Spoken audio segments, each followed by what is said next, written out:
Good morning students. जैसा कि आप जानते हैं, मैं आपको पढ़ा रहा था क्लास 10th लेवल की क्लास। इसकी पिछली वीडियो आपने देखा होगा, क्लास की कुछ स्थितियां जाने होंगे। फिर से एक बार इंट्रोड्यूस करा देते हैं आपको क्लास के विषय में। क्लास को हिंदी में उपवाक्य कहते हैं, ठीक है। परिभाषा इसकी मैंने आपको बताया था। और क्लास के तहत जो है दो या दो से अधिक सेंटेंसों को जो है सिंथेसिस किया जाता है, यानी जोड़ा जाता है। हम दो या दो से अधिक सेंटेंसों को जोड़ते हैं। हाई स्कूल में आपका 2 मार्क्स का यानी 2 नंबर के आपके क्वेश्चन आते हैं इससे जो है। और इंटरमीडिएट स्तर पे भी आपका सिंथेसिस के तहत जब इसका अध्ययन करेंगे, कंजक्शंस और क्लास के विषय में पढ़ेंगे, तो उसके तहत भी आपका 2 नंबर का क्वेश्चन आता है ये। तो इसमें हम पढ़ रहे थे, क्लास में आपको बताया था मैंने कि क्लास के तहत 3 प्रकार के सेंटेंस बनाए जाते हैं। पहला आपको बताया था मैंने, combination of simple sentences into one simple sentence, जिसमें आप सिंथेसिस के तहत पढ़ते हैं, क्लास 10th लेवल पे नहीं पढ़ते हैं उसमें जो है। फिर दूसरा आप combination of simple sentences into one complex sentence पढ़ते हैं। और तीसरा आपका combination of simple sentences into one compound sentence. तो ये तीसरा पार्ट है आपका, जिसके तहत मैं आपको जो है कंपाउंड सेंटेंस के विषय में बता रहा था। आपके क्लास 10th लेवल की बात करें क्लास में जो है, तो इससे आपके सेंटेंस कंप्लीशन के लिए क्वेश्चन आते हैं, यानी आधा वाक्य, किसी भी सेंटेंस का आधा पार्ट दिया रहता है और आधा आपको स्वयं कंप्लीट करना होता है। कभी कभी ऐसा होता है कि उसके साथ आधे पार्ट की कंजक्शन दे दिया रहता है, और कभी कभी ऐसा होता है कि कंजक्शन नहीं दिया रहता है। लेकिन आसानी ये होती है आपको कि वहाँ ब्रैकेट में लिख देता है कि आपको किस में परिवर्तित करना है जो है, या फिर वाक्य की स्थिति देख करके भी आप जान सकते हैं जो है कि हाँ ये वाक्य आपका किस में जाएगा जो है। तो आइए चलिए जानते हैं हम कंपाउंड सेंटेंस के विषय में जो है। तो सबसे पहले आपको कंपाउंड सेंटेंस में सिंथेसिस करने के लिए या सेंटेंस कंप्लीशन के लिए जो है आपको अपने कंजक्शंस जानने जरूरी हैं। जब तक आप अपने कंजक्शंस नहीं जानेंगे तब तक आपको यह कंपाउंड सेंटेंस समझने में दिक्कत होगी। क्योंकि क्लास की प्रक्रिया में मैंने आपको बताया था कि क्लास के तहत जब आप पढ़ेंगे तो आपको पता है कि क्लास 3 प्रकार के होते हैं, प्रिंसिपल क्लास, कोऑर्डिनेट क्लास और सबऑर्डिनेट क्लास, जिसमें सबऑर्डिनेट क्लास के 3 भाग होते हैं। पहला आपका होता है नाउन क्लास, दूसरा होता है आपका एडजेक्टिव क्लास और तीसरा होता है आपका एडवर्ब क्लास जो है, ठीक है। तो सभी क्लासों को हम बारी बारी से बताए थे। फिलहाल सेंटेंस कंप्लीशन की बात हो रही थी, तो सेंटेंस कंप्लीशन के तहत चूंकि पढ़ते हैं हम जो है, तो सीधा पढ़ना चाहिए उसको जो है।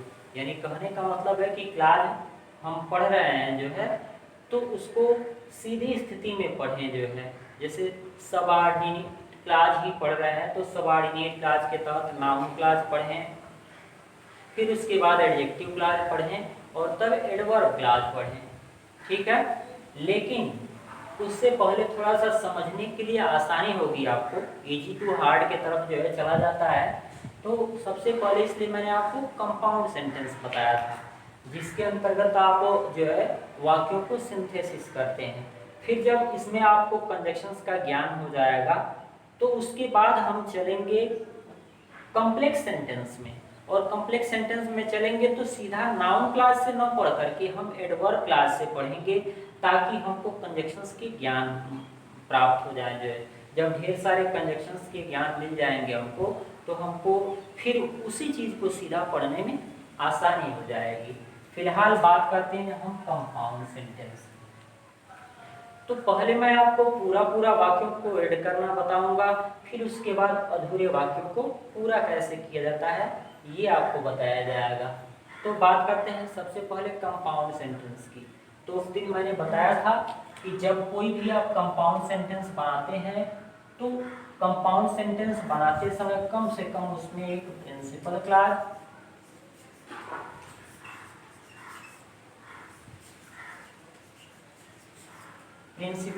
होता है, प्लस इसके साथ साथ आपका कोऑर्डिनेटिंग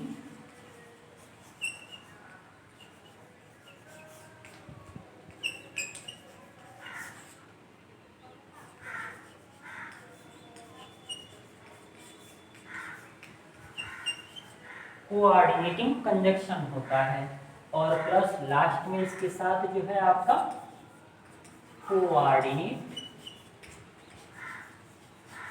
क्लॉज होता है। ठीक है, तो ये तीनों मिलकर के मैंने आपको बताया था, ये तीनों मिलकर के आपका बनाते हैं कंपाउंड सेंटेंस।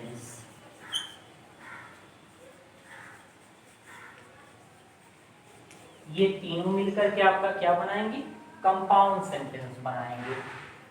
अब कंपाउंड सेंटेंस बनाने के लिए प्रिंसिपल क्लॉज भी मैंने आपको बताया था डेफिनेशन के तौर पे, और आपको कोऑर्डिनेटिंग कंजक्शन भी बताया था और कोऑर्डिनेट क्लॉज भी बताया था। तो सबसे पहले जो है, अब फिर से हम रिपीट करते हैं जो है, और कंपाउंड सेंटेंस जानने के लिए क्लॉज तो आपको मैंने बताया था, सबसे जरूरी चीज है आपको कोऑर्डिनेटिंग कंजक्शन याद करना जो है। ठीक है, कोऑर्डिनेटिंग कंजक्शन जब आप पहचान लेंगे जो है, तब आप किसी भी वाक्य को जो है कंपाउंड सेंटेंस के आसानी से सिंथेसिस कर लेंगे, कोई दिक्कत नहीं होगी आपको सिंथेसिस करने में। तो जिसमें आपको मैंने बताया था कि कोऑर्डिनेटिंग कंजक्शन 4 प्रकार के होते हैं। सबसे पहला जो आपका कोऑर्डिनेटिंग कंजक्शन होता है वो होता है कम्युलेटिव कंजक्शन।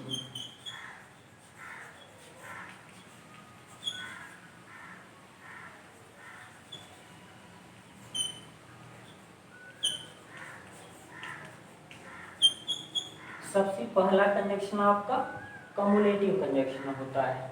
तो इसके तहत मैंने आपको बताया था कि कम्युलेटिव कंजक्शंस के तहत आपके as well as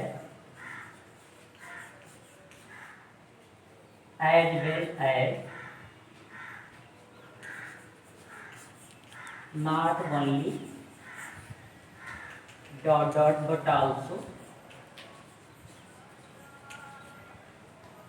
but also both and और एंड का प्रयोग किया जाता है। स्पेशली ये आपके 4 जो है कम्युलेटिव कंजक्शंस के तहत आते हैं, जो सिंथेसिस करने में बहुत ही महत्वपूर्ण भूमिका निभाते हैं कम्युलेटिव कंजक्शंस के तहत। अब कम्युलेटिव कंजक्शंस को मैंने बताया था, इसको हिंदी में जोड़े बताने वाले संयोजक कहते हैं, यानी यह हमेशा 2-2 वर्क बताता है जो है, या 2-2 चीज़ों को बताता है या व्यक्त करता है। इसको जो है कम्युलेटिव कंजक्शंस की संज्ञा दी जाती है, या कम्युलेटिव कंजक्शंस कहते हैं जो है, ये हमेशा पेयर वर्क करते हैं। अब थोड़ा सा चलते हैं इसके एग्जाम्पल्स की तरफ जो है। कम्युलेटिव कंजक्शंस के एग्जाम्पल की तरफ चलते हैं। कैसे जो है ये 2 या 2 से अधिक सिंपल सेंटेंस को एक कंपाउंड सेंटेंस में लेकर जाते हैं जो। तो एग्जाम्पल के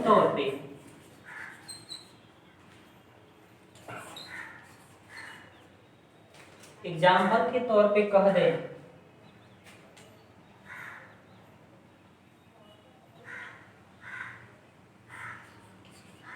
he was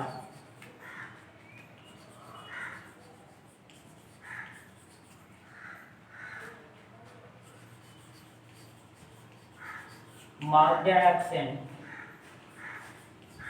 he was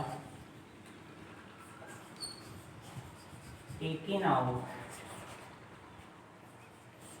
of the class। ठीक है, ये 2 वाक्य हो गए आपके, he was marked absent, he was taken out of the class। जब अब इन दोनों वाक्यों को सिंथेसिस करेंगे इन दोनों वाक्यों को एक में ले जाएंगे जो है, तो हम देखिए दो दो कार्य हो रहे हैं। जैसा कि मैंने बताया, पहला काम क्या हुआ, ही वाज मार्क्ड एब्सेंट, यानी वह अनुपस्थित चिन्हित किया गया, और दूसरा he was taken out of the class, वह कक्षा से बाहर निकाल दिया गया। अब जब हम इसको सिंथेसिस करेंगे कम्युलेटिव कंडीशंस के तहत, तो क्या लिखेंगे कि he was not only, he was not only marked absent but also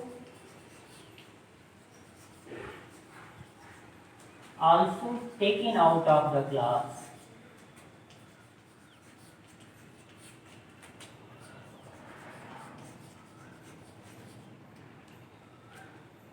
देखिए, तो he was not only marked absent but also taken out of the class। तो इन दोनों वाक्यों को हो गया सिंथेसिस जो है कि वह केवल अनुपस्थित चिन्हित ही नहीं किया गया बल्कि कक्षा से बाहर भी निकाल दिया गया। अब इसी तरह से जो है आप चाहते हैं तो इसी वाक्य को दूसरे कंजक्शंस का प्रयोग करके भी जोड़ सकते हैं। जैसे दूसरे कंजक्शन के तौर पे हम कहें,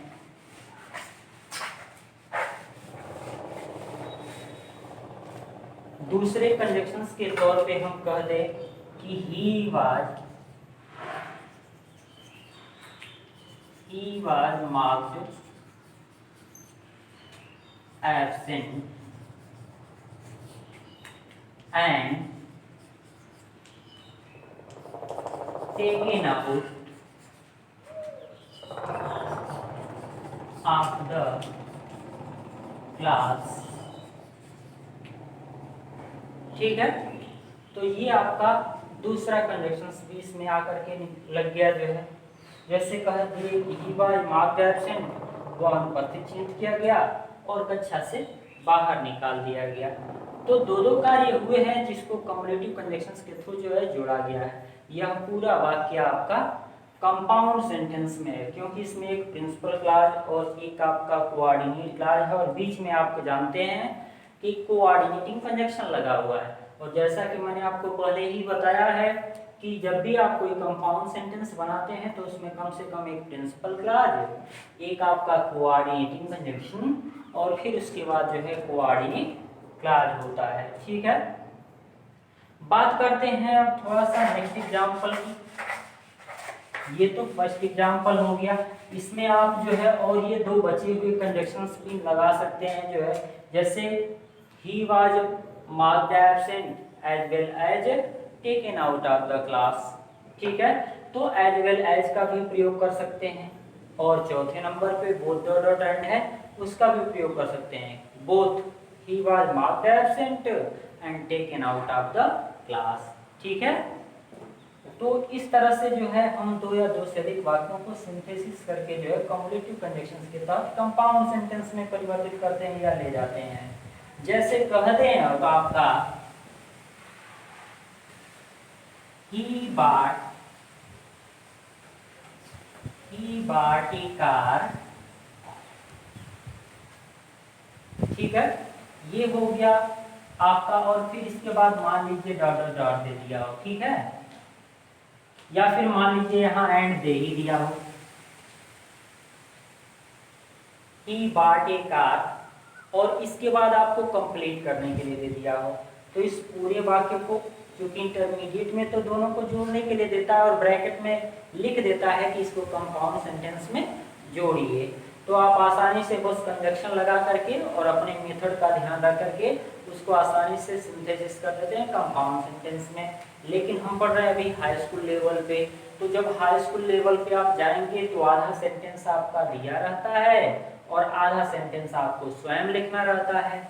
तो इसके लिए ही bought a car हो गया, और फिर इसके बाद हमने एंड लगा दिया है। अब इसके बाद हमको आगे के सेंटेंस स्वयं जोड़ने हैं, तो कह दें ही bought a car and A scooter. ठीक है, तो ये दो चीजें हो गई अब आपकी। आसानी से आपने एंड के बाद स्कूटर लिख दिया, यानी दो चीजें खरीदा उन्होंने, एक कार खरीदा और एक स्कूटर खरीदा, जो है दो काम किया, कार खरीदने का और स्कूटर खरीदने का। तो जैसा कि मैंने पहले ही आपको बताया है कि कम्युलेटिव कंजक्शन की जब भी ऐसी स्थिति होती है जो है, तो उस स्थिति में आप तुरंत जो है पहचान जाएंगे। कभी कभी ऐसा होता है कंजक्शन नहीं दिया रहता है, तो जब कंपाउंड के सेंटेंस देगा तो चारों कंजक्शन जब आप पढ़ लेंगे तो जो कंजक्शन आपका लगेगा उस कंजक्शन को लगा करके सेंटेंस कंप्लीट कर देंगे जो है आसानी से। अब बात करते हैं नेक्स्ट एग्जाम्पल की, आपको समझने के लिए जो है, ठीक है, कि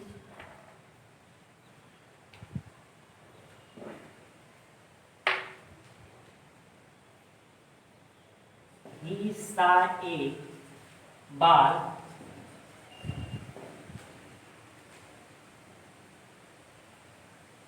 ही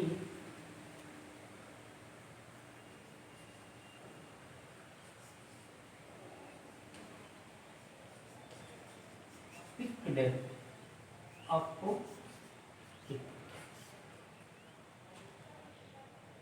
ठीक है। तो अब देखिए दो दो चीजें हो गई जो है कि ही saw a ball and picked up it, ये कह सकते हैं, लेकिन मैंने दोनों वाक्य लिख दिए हैं।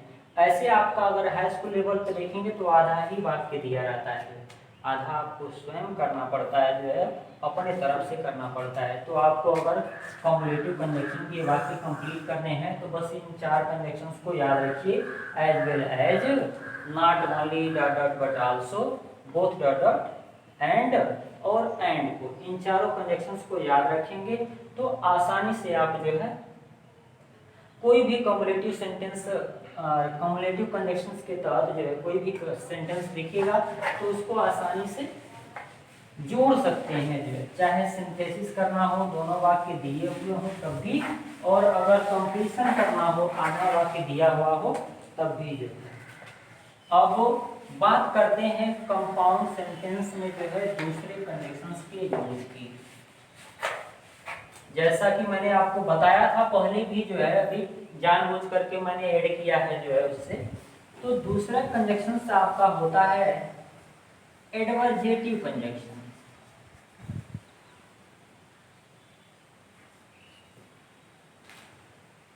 एडवर्जेटिव भी कह लीजिए या फिर अल्टरनेटिव भी कह लीजिए जो है, ठीक है। तो एडवर्जेटिव कंजक्शंस की बात करें अगर,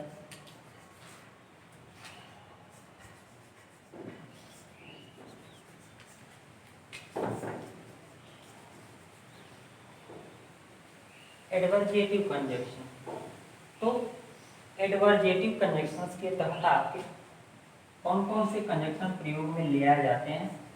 सबसे पहले प्रयोग किया जाता है आपका बट, ठीक है, यानी हिंदी में इसको एडवर्जेटिव कंजक्शन को हम क्या कहते हैं, विरोधात्मक संयोजक, ठीक है, विरोध बताने वाला संयोजक। बट कह लीजिए, एट कह लीजिए,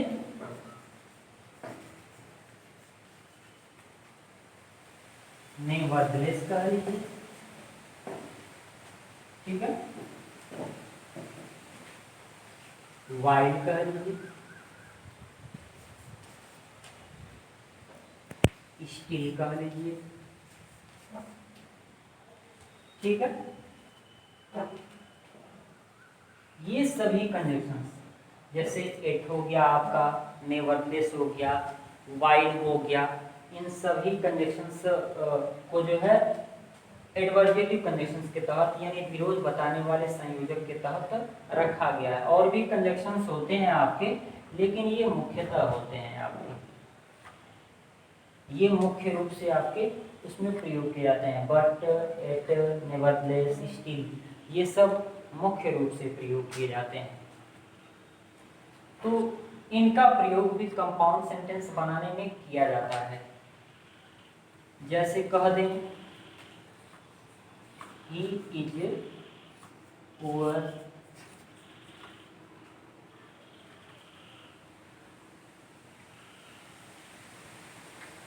he is honest.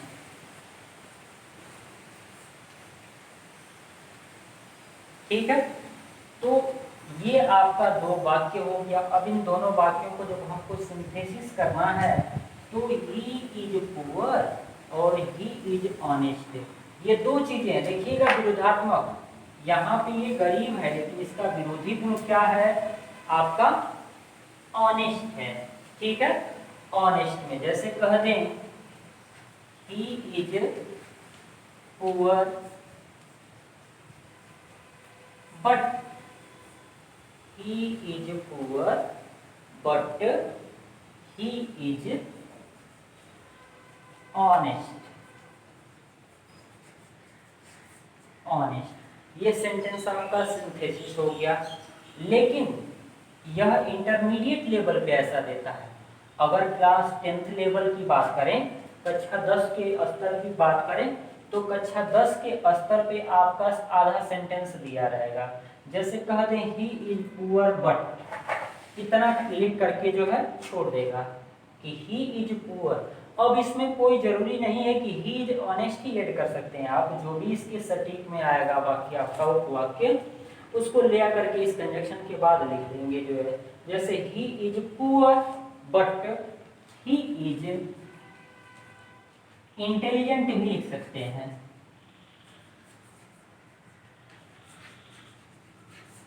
He is poor but he is intelligent, यह भी लिखा जा सकता है। आपका कंडीशंस लगा हुआ है।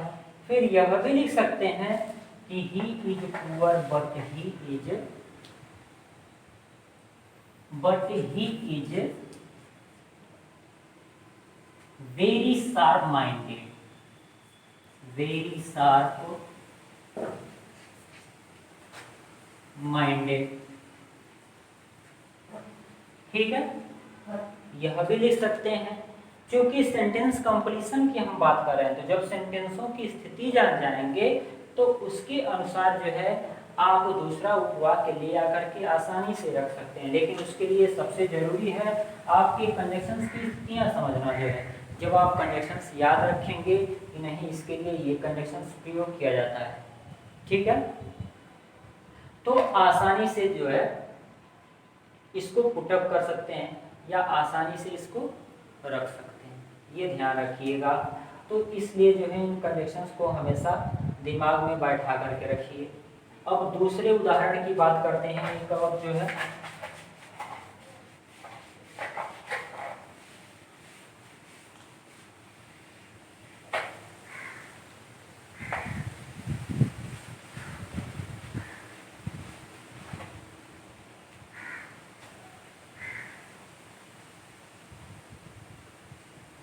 जैसे कह दें सी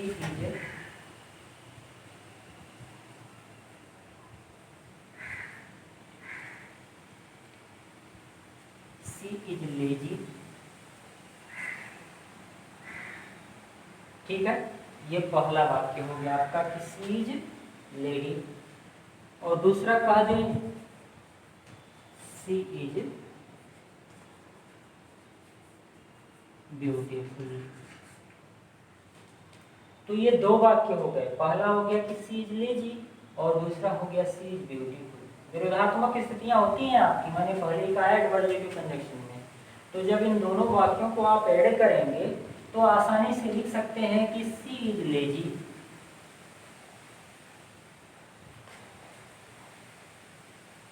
बट, कुछ भी लगा सकते हैं जो है, जो आपका कंजक्शन से बट मीन्स भी लेकिन होता है, इट मीन्स फिर भी होता है जो है, नेवरलेस मीन्स आपका फिर भी होता है, वाइल मीन्स भी जबकि या, उसके बाद स्टिल मीन्स भी जो है तब भी या तो भी जो है होता है। ठीक है, तो किसी कंजक्शंस का प्रयोग कर सकते हैं। She is lazy but she is beautiful.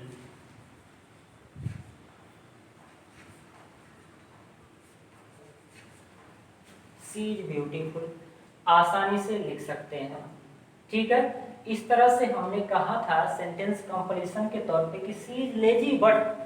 अब यहाँ पे कोई जरूरी नहीं है कि हमने जो वाक्य लिखा है आप इसी को लिखें जो है, इसके बदले में अगर आप चाहें तो कोई दूसरा वाक्य भी ऐड कर सकते हैं, यानी कोई दूसरा वाक्य भी ले आ सकते हैं क्योंकि कंजक्शन लगा है। जैसे सी इज लेजी बट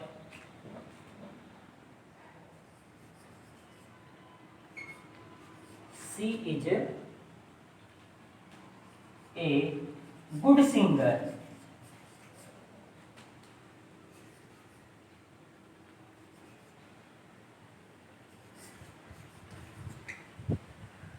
ठीक है, she is lazy but she is a good singer, यह भी लिख सकते हैं।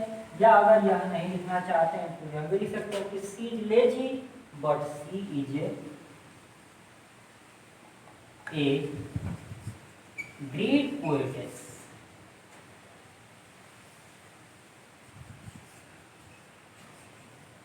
ठीक है, कि वह आलसी है लेकिन वह एक महान कवयित्री है। तो इस तरह से विरोधात्मक गुणों की स्थिति व्यक्त होती है, यानी विरोधात्मक स्थितियां देखती हैं जो है, तो इसको हम संज्ञा देते हैं एडवर्जेटिव कंजक्शन की। ठीक है, यानी कि यह विरोध बताता है, विरोध बताने का कार्य करता है।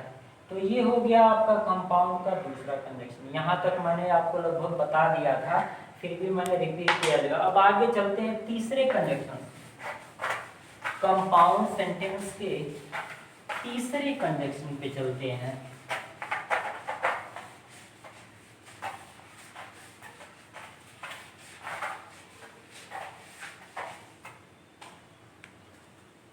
कंपाउंड सेंटेंस का तीसरा कंजक्शन होता है अल्टरनेटिव।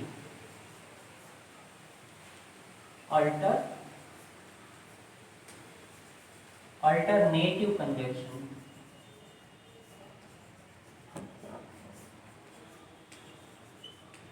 ये आपका हो गया तीसरा कंजक्शन, अल्टरनेटिव कंजक्शन। अब इसको हिंदी में हम क्या कहते हैं? वियोजक या विकल्प बताने वाला संयोजक। इसको हिंदी में कहते हैं वियोजक या विकल्प बताने वाला संयोजक। यानी ये हमेशा आपका विकल्प बताने का कार्य करता है, यानी कि विकल्प के तहत जो है इसको देखते हैं। अब इसके अंतर्गत आपके कंजक्शंस कौन कौन से यूज किए जाते हैं? तो इसके अंतर्गत आपका यूज किया जाता है आर। ठीक है, or, otherwise,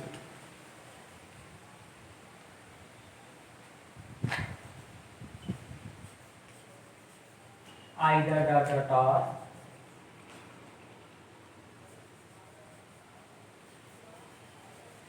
neither dot dot not,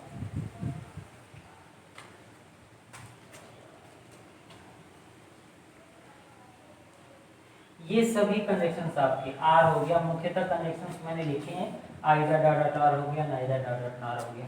ठीक है, इन कंजक्शंस का प्रयोग किया जाता है आपके अल्टरनेटिव कंजक्शन के तहत। जैसा कि मैंने आपको बताया है कि इसमें विकल्प बताने का कार्य किया जाता है, यानी यह हमेशा आपको विकल्प का भाव व्यक्त करता है।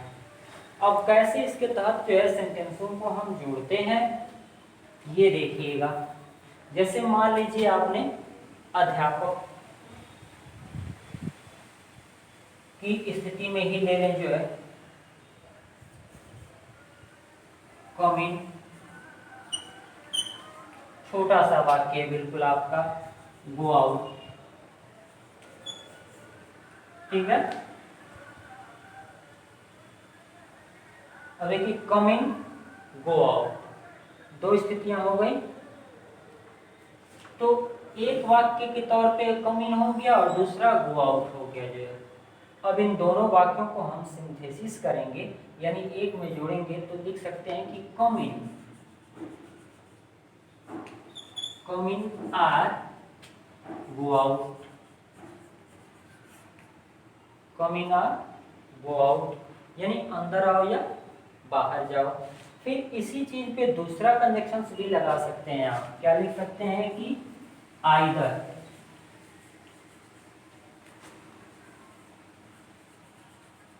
Either coming or go out. ठीक है। आपका तीसरा कंजक्शन अदरवाइज भी लिख सकते हैं कि कम इन, अदरवाइज लिख सकते हैं come in,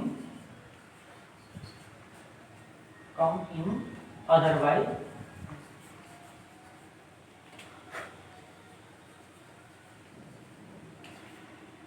otherwise go out. ठीक है, तो ये आपका तीसरा कंजक्शन भी लग गया। अब देखिए नाइदर नार की बात करें जो है, तो वह नेगेटिव वाक्यों के लिए होता है, यानी नकारात्मक वाक्यों के लिए होता है। ठीक है, तो ये हो गया आपका पहला स्थिति जो है। ऐसे ही हम दूसरे उदाहरण की बात करते हैं थोड़ा सा। ये फर्स्ट एग्जांपल के तौर पे इसको मान लीजिए।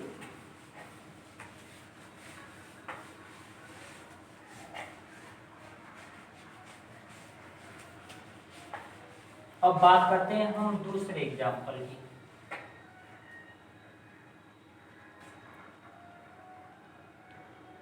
Mohan did not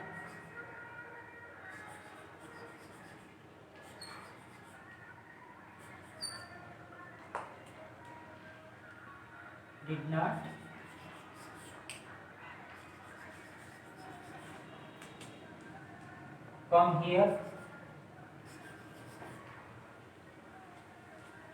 his father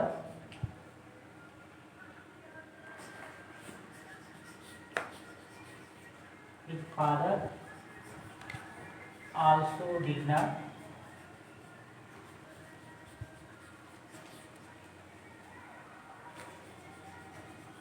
come। ठीक है, तो जब इन दोनों वाक्यों को एक में जोड़ेंगे तो विकल्प की स्थिति दिख रही है जो, यानी कह सकते हैं कि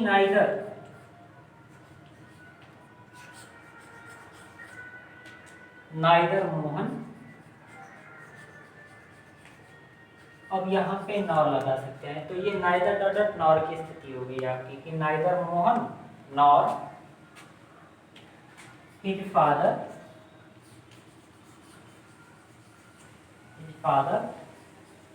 अब यहाँ पे देखिए कर देंगे केम हियर।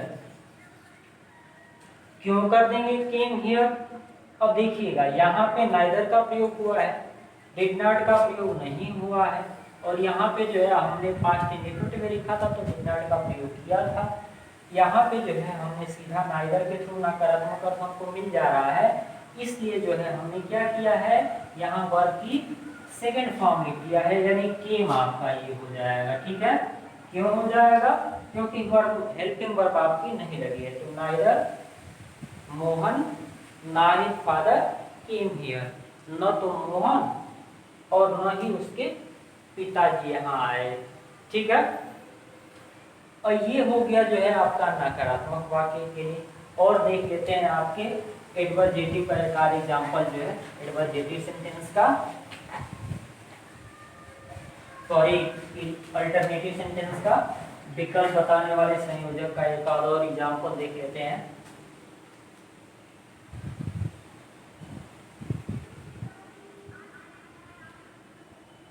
जैसे कह दें make haste,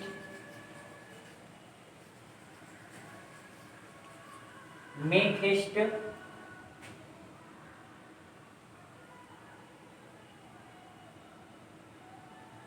we shall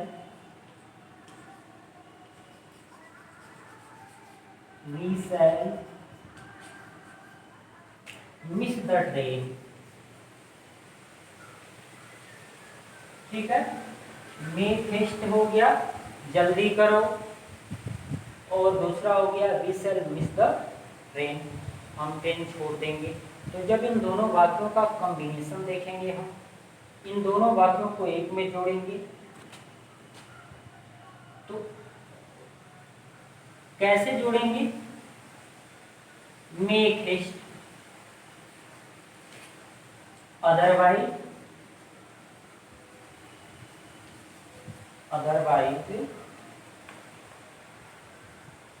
we shall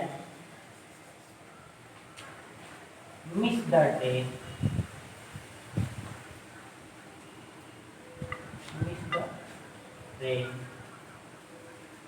ठीक है। अब देखिए अदरवाइज अन्यथा की स्थिति में है ना कि मेक हेस्ट जल्दी करो अन्यथा हम ट्रेन छोड़ देंगे। इसको दूसरी स्थिति में भी लिख सकते हैं, कैसे? आइदर डॉट डॉट आर के प्रयोग के थ्रू या आर के प्रयोग के थ्रू। कैसे लिखेंगे? आइदर डॉट डॉट आर लगाएंगे तो एक आइदर आपका शुरू में लगेगा और आर बीच में लगेगा, ठीक है, क्योंकि बीच में मैंने डॉट डॉट डॉट करके लिखा। आइदर डॉट डॉट आर है तो लिखेंगे कि आइदर मेक हेस्ट, यहाँ तक लिखेंगे यानी फर्स्ट क्लास तक कि आइदर मेक हेस्ट, यानी या तो जल्दी करो आर या we shall miss the train, हम ट्रेन छोड़ देंगे। तो ये दूसरा प्रारूप हो गया आपका जो है। अगर तीसरे प्रारूप की बात करें, ठीक है, तीसरे प्रारूप की बात करें तो तीसरा प्रारूप भी यहाँ आर आपका लग सकता है। कैसे? यह भी कह सकते हैं कि मेक हेस्ट यानी जल्दी करो, आर, आर का मतलब हो जाएगा या, we shall miss the train, यानी कि make haste or we shall miss the train. तो ये तीसरा स्थिति हो गई आपकी जो, ठीक है। तो इसके तहत जो है आपका ये तीसरा एग्जाम्पल हो गया। जैसे और एग्जाम्पल ले लेते हैं हम जो है, ये तो पूरे वाक्यों के लिए जो है, लेकिन हम सेंटेंस कंप्लीशन कैसे करेंगे? जब सेंटेंस कंप्लीशन करेंगे तो हमको आधा ही वाक्य मिलेगा, आधा हमको स्वयं लगाना पड़ेगा। जैसे कह दें कि सिट डाउन,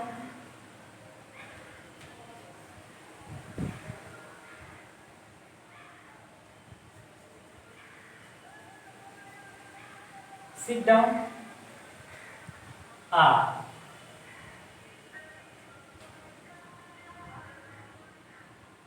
पहले हमने कह दिया जो है कि सिट डाउन, ठीक है, यानी बैठ जाओ आर। अब आर के बाद जो है कह सकते हैं स्टैंड, ठीक है।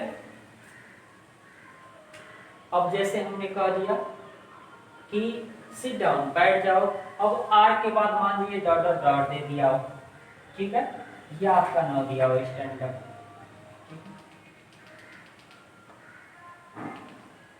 केवल सिट डाउन दे दिया हो कि सिट डाउन आर। अगर यहाँ पे चाहें तो आप अपने मन से दूसरा उपवाक्य पुटअप कर सकते हैं कि sit down or, speak your answer,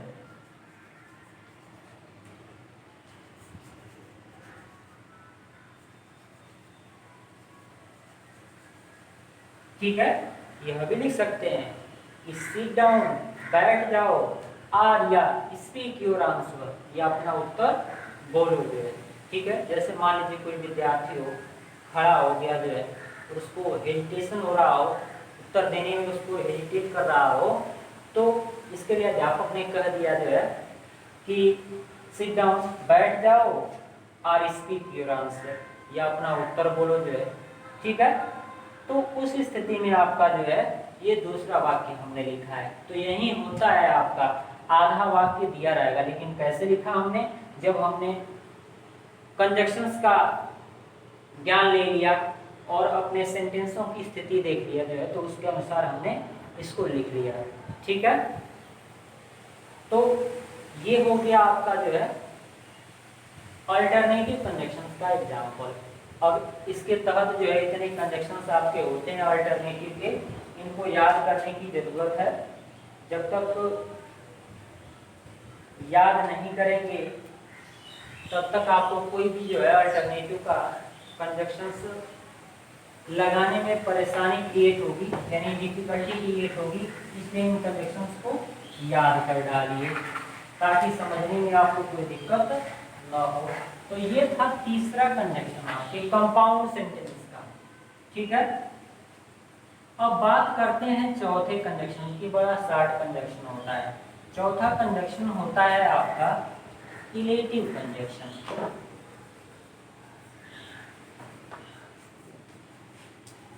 ठीक है। इस कंजक्शन को हम कहते हैं कारण या परिणाम बताने वाला संयोग। ये कारण भी बताता है और परिणाम भी बताता है, दोनों स्थितियां व्यक्त होती हैं इससे। तो इसके मुख्यतः दो कंजक्शन होते हैं आपके, अधिकांशतः जो पढ़े जाते हैं। एक होता है आपका सो, जिसका हिंदी में अर्थ होता है इसलिए, और दूसरा भी होता है आपका देयरफॉर। ठीक है, इसका भी अर्थ होता है क्या, इसलिए जो, ठीक है। इसके अतिरिक्त जो है फार भी होता है आपका, इसमें ही आता है आपके, फार का भी प्रयोग किया जाता है, और सो फार एज का भी प्रयोग किया जाता है,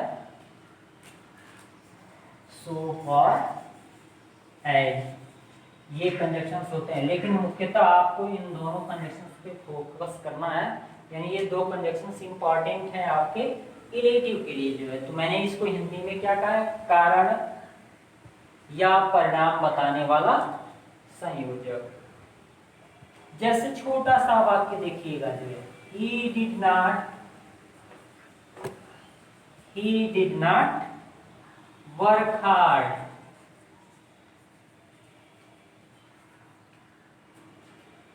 ठीक है, अब देखिए इसके बाद मैं पूरा वाक्य नहीं लिखता हूं, जो है डॉट डॉट डॉट कर देता हूं, इस तरह से भी दिखेगा। या मान लीजिए हमने सो कर दिया, ठीक है, तो he did not work hard, वह कठिन मेहनत नहीं किया। ठीक है, अब इसके बाद आप सोचिए कि क्या लिख सकते हैं जो है, तो वह कठिन मेहनत नहीं किया इसलिए वह परीक्षा में फेल हो गया, कह सकते हैं कि या ही, सो ही डिड नॉट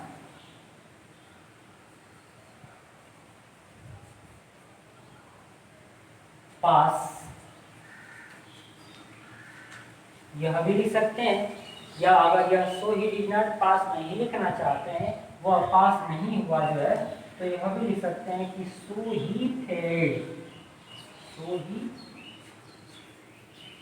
फेल्ड, यह भी लिख सकते हैं। ठीक है, कि he did not work hard, वह कठिन मेहनत नहीं किया, सो ही फेल्ड, इसलिए वह असफल हो गया। और भी लिख सकते हैं, कोई जरूरी है या नहीं लिखेंगे, इसके अतिरिक्त भी डॉट डॉट डॉट करके मान लीजिए हाई स्कूल लेवल पे दे दिया हो। ठीक है, इंटरमीडिएट लेवल पे दोनों सेंटेंसों को देता है, मैं बार बार ये चीज कह रहा हूँ, लेकिन हाई स्कूल लेवल पे नहीं देता है, आपको स्वयं क्रिएट करना होता है दूसरा वाक्य। तो दे दिया he did not work hard, सो, अब यह भी लिख सकते हैं कि सो he did not, so he did not gate, so he did not get good marks, so he did not get good marks। ये हो गया ना, हमने अपने तरफ से लिखा जो है इसका ये वाक्य जो है। इसी तरह से आप भी लिख सकते हैं कि he did not work hard, उसने कठिन मेहनत नहीं किया, so he did not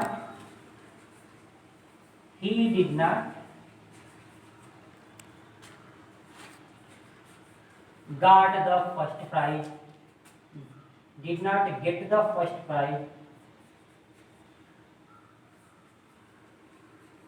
first prize, यह भी लिख सकते हैं। अब देखिएगा यहाँ पे मैंने अपने मन से वाक्य लिखे हैं जो है, ऐसे करके आपके इंटरमीडिएट लेवल पे तो दोनों वाक्य देगा, हाई स्कूल लेवल पे ऐसे आपको अपने तरफ से रखना है। लेकिन सबसे जरूरी है विद्यार्थियों, इसके लिए आपको कंजक्शंस याद होने चाहिए। ठीक है, जब तक आपको कंजक्शंस नहीं याद होंगे, चाहे वो कंपाउंड सेंटेंस हो या कॉम्प्लेक्स सेंटेंस हो, दोनों सेंटेंसों का कंप्लीशन आप नहीं कर पाएंगे। जैसे मैं बारी बारी से आपको पढ़ाऊंगा, जनरली जो है अभी ये आपको बता रहा हूँ, ठीक है, जब डीपली पढ़ाऊंगा तो एक एक उस पर 4-4, 5-5, 6-6 एग्जाम्पल आपको बताऊंगा, वो भी कंप्लीट करके बताऊंगा कि कैसे कंप्लीट करते हैं।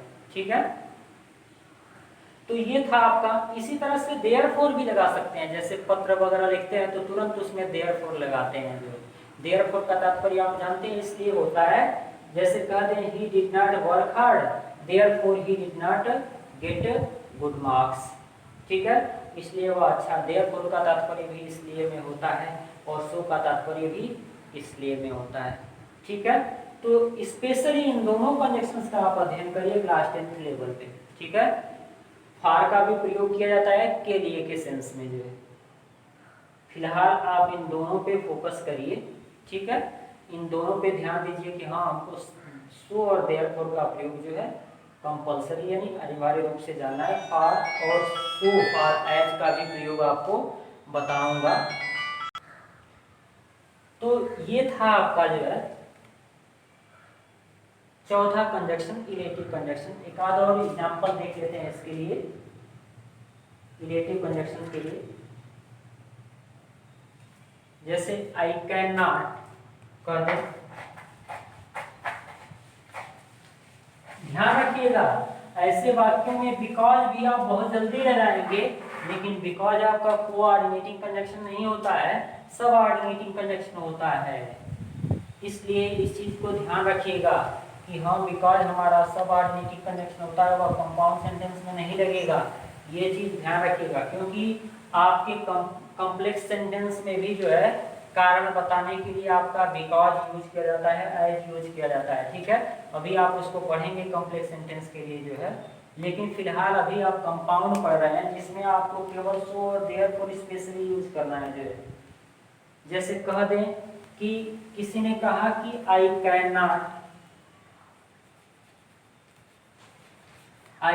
Not die in piece.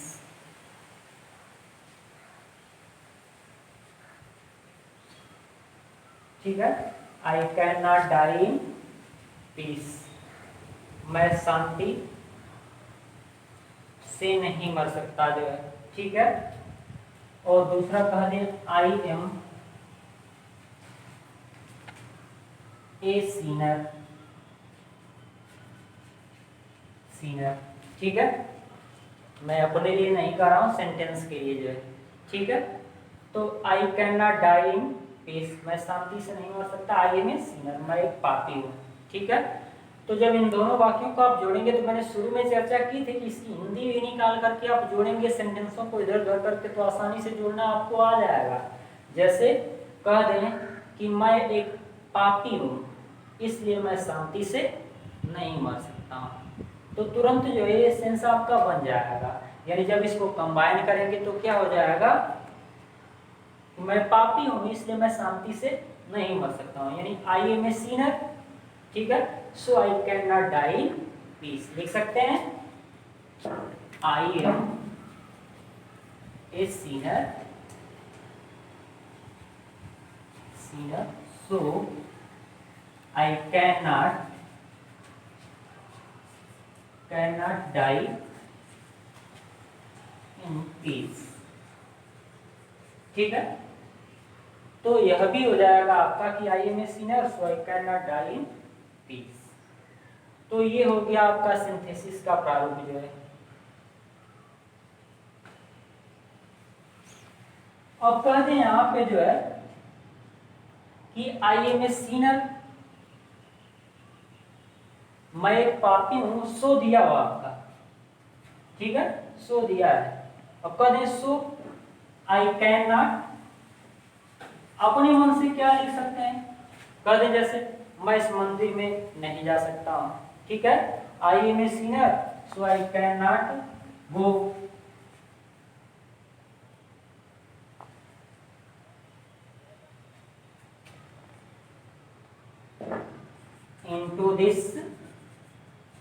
into this temple. ठीक है, into this टेम्पल। तो इस प्रारूप में भी आपका दूसरा वाक्य आकर के जुड़ गया। तो ऐसे ही आपको भी ध्यान रखना है कि हमारा कंजक्शन या वाक्य जिस तरह का रहेगा, उसी प्रारूप में आप दूसरा क्लास का सेंटेंस ले आकर के जोड़िएगा। अगले वीडियो में मैं आपको इससे जुड़े जो है कंपाउंड सेंटेंस से केवल जुड़े सबसे पहले आपको 10-15 एग्जाम्पल्स जो है दे करके हल कराऊंगा कि हम कैसे जो है, लेकिन इसके लिए आपको कंजक्शंस याद रखने होंगे। इसके नेक्स्ट वीडियो में मैं आपको जरूर 15-20 एग्जाम्पल आपको लेकर के आऊँगा और उसको हल कराऊंगा, ताकि आप समझे हैं या नहीं जो है इस कंपाउंड सेंटेंस के पार्ट को ये पता लगेगा। तो इसके लिए मैं आपको एग्जाम्पल लेके आऊँगा 15 या 20 जो है। ठीक है, फिलहाल के लिए इतना ही, मिलते हैं अगले नेक्स्ट वीडियो में जो है आपके एग्जाम्पल्स के साथ जो है, ताकि आप उसको हल करके जान सकें।